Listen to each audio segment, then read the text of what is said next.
Mic check 1 2 1 2.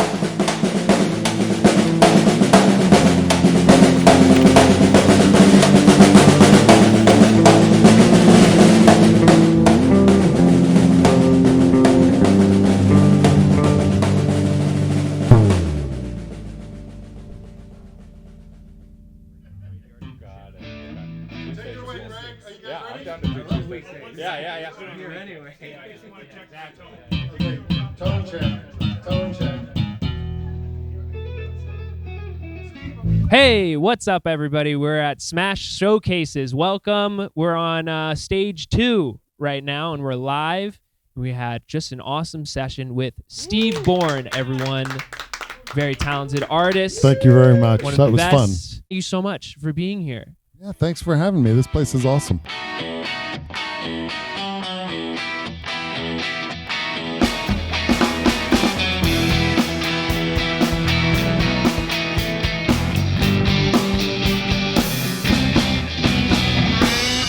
They don't care about you, that your family's No politics. Yeah.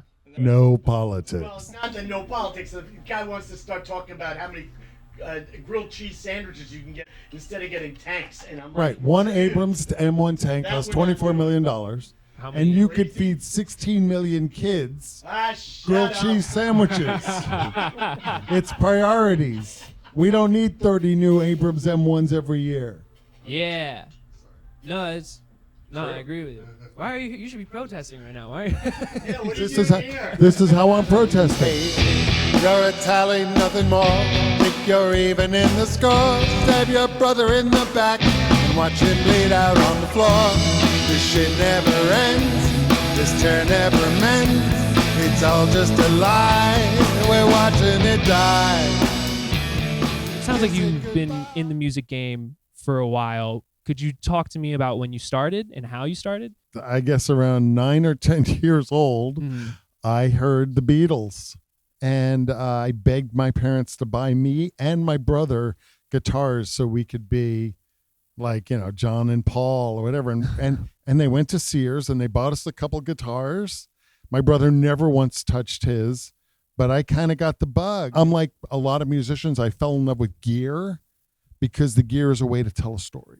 Yeah. And so that's what I've been doing. Is that like a goal going into like the creative process? Like you're just like, all right, I'm going to tell a story. Most of the time, songs just come to me, Nice. right? It's like I'm strumming my guitar, and then all of a sudden I think of some lyric, and that lyric leads to the next lyric, to the next lyric. I refine over a period of months when I'm writing, but the first draft usually comes out in hours, not months. And honestly, I think if you're a songwriter and a musician right now, there's so much important stuff in the world to tell stories about. You have to be out there doing this. You have to use your talent, use your art, use your guitar to make a difference. The 1 point ruling class, they lay you down in broken glass. They want you kneeling in a ditch.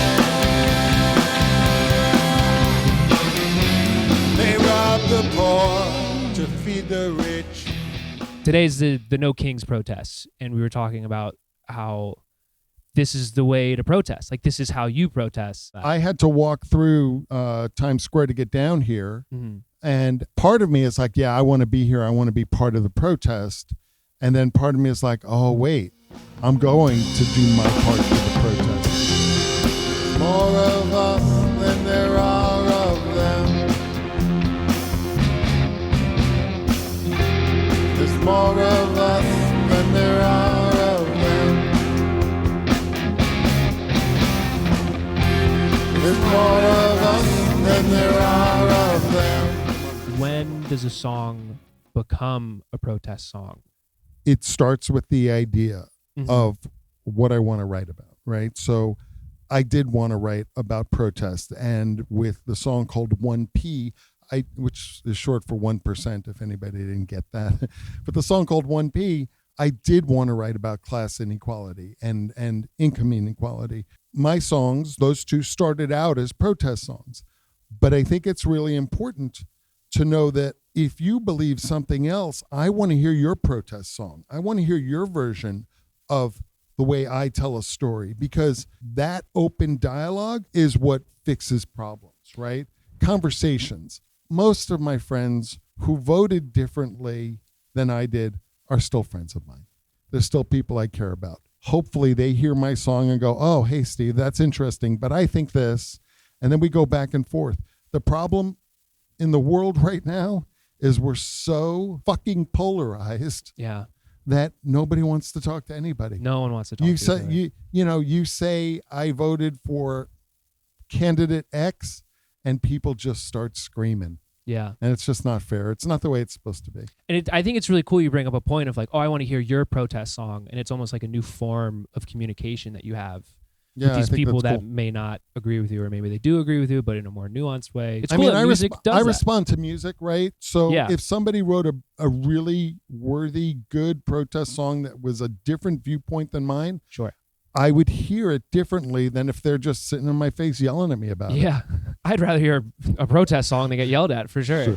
And the papers were filled with lies of the day, so they send the young man to the front line to pay. With blood on his hands and death in his eyes, he's fighting for country, but he doesn't know why. Old men in their towers, they'll toast to the fight, but the young man's in a strange land and it's dark here at night. Yeah, the young man will march with that flag in the air, but it's not for the country, no, the country don't care. It's a game the old men play with young men in harm's way, and the wives and mothers are left to sit and pray, and the truth turns to ash, just young men die alone, as the march of the mighty carves names into stone. A lot of my music is about how we are separated, but not separated red and blue, not separated Republican and Democrat. We're separated sort of on a class structure. 100%. This country right now, as much as I love it, it can be much better. And the way to make it better is to fix some of this income inequality that we have. Mm-hmm. Spend a little more money on school lunches, a little less on tanks. 100%. Yeah. I think of March of the Mighty. What's the topic exploring there? How you came up with this story that you tell? March of the Mighty is pro-soldier, anti-war. Every war that's ever fought, someone's going to say it's a just war, and the other side may say it's an unjust war. There may be reasons to go fight a war. There may be reasons to do that, but we have to make that decision very, very carefully. We're the sons and daughters of this nation. And how are we being treated by our parent, the nation? Yeah. And that's what March of the Mighty is about.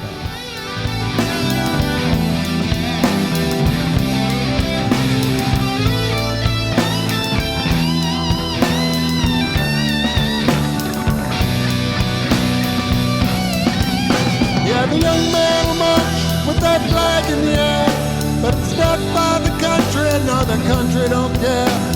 It's a game the old men play with young men in harm's way, and the wives and mothers are left to sit and pray, and the truth lies obscure beneath the seat of the throne, as the march of the mighty carves names into stone.